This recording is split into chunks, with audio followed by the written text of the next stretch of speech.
Thank you, Madam President. I'm going to have a little different take on this piece of legislation, I think, than maybe a lot of others on the floor. But I want to share the author of this bill brought a bill a few years back, SB 63.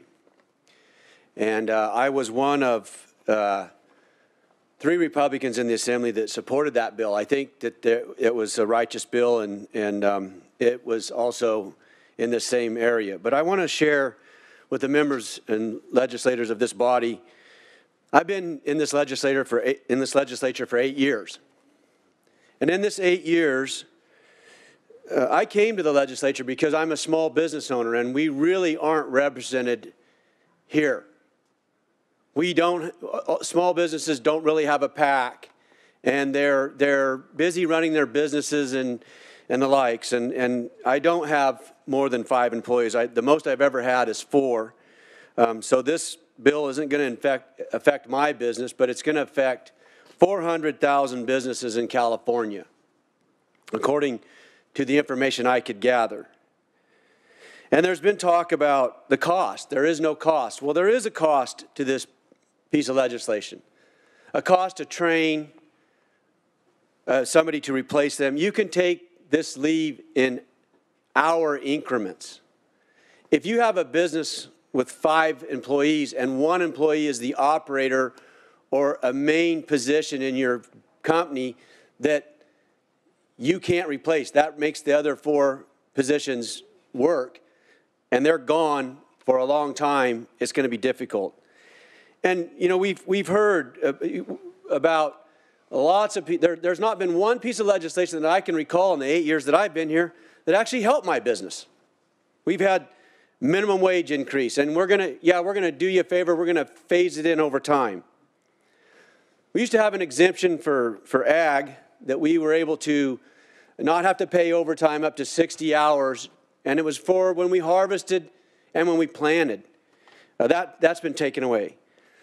AB 5, you can't even now contract with somebody to replace this employee that's going to take this time off because of AB 5. And in my business, where we have a trucking business, if my employee was going to leave, as I mentioned the other night when we were here till midnight taking testimony on the budget, that's a position that has a special license, is in a drug program, has hours of service, many qualifications for that. There are 1 million short in this state for truck drivers. So to replace a truck driver under this law would be very difficult.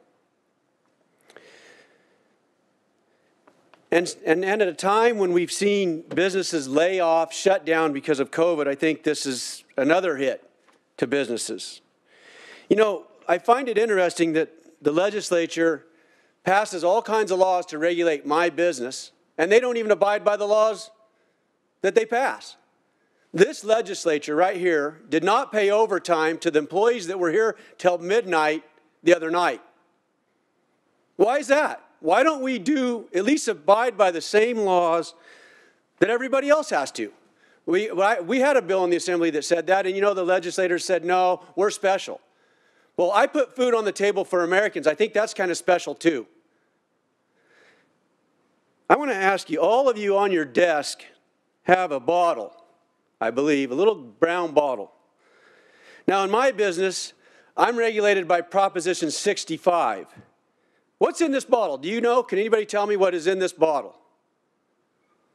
There's no label on it. This, in my business, would be considered something I could get sued over because I don't know what's in this bottle, because there's no label on it. But we don't abide by those rules. What about the employees in this house that don't have to abide by the same rules? You know, it's just very frustrating as a legislator to have to hear how bad we are as employers to our employees. We don't need the government to get in the way of our employees and our relationship with our employees. My wife, Megan, was pregnant and working at the time when we had our first child, and she worked for a company. There was no problem. She got all the time she needed off, and they actually paid her. We love our employees. We have a relationship with them. We don't need the burdensome regulations of government to tell us how to work with our employees and what is just and right. It's very difficult to get good employees. So when you get them, you want to take care of them. Members, I am very frustrated for the fact that I came here to try to speak for those who don't have a lobby and aren't organized, and that's the small businesses of California. And I urge you to think about the burden it's going to put on the businesses to cross-train and to find those at a time when we've seen massive layoffs. I urge a no vote on this bill.